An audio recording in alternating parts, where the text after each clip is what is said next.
ഇതിനിങ്ങനെ എത്രയും ദൂരം നടത്തുന്നപ്പോൾ എന്താണ് തോന്നിയത്? ഭയങ്കര നല്ലൊരു എക്സ്പീരിയൻസ് ആയിരുന്നു. ഫസ്റ്റ് ടൈമാണ് തേക്കടി. നമ്മുടെ അസിസ്റ്റ് ചെയ്തവരൊക്കെ നമുക്ക് നന്നായിട്ട് എക്സ്പ്ലെയിൻ ചെയ്തൊക്കെ തന്നു.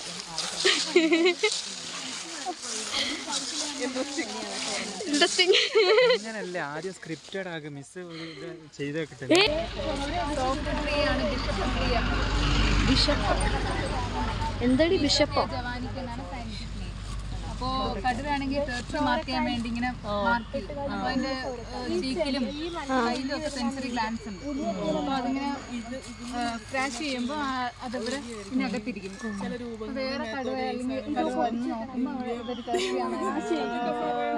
ഒരു മാംസമൊക്കെ ഇരിപ്പുണ്ടാവോ? മറ്റേ ആക്രമിച്ച മാംസം സെൻസറി ഗ്ലാൻസിന്റെ ഉണ്ടോ? നമുക്കുള്ള ക്ലാസ് ഉണ്ടായിരിക്കും. ചോരക്കാലി കേട്ടോ, ചോരക്കാലി. ചോരക്കാലി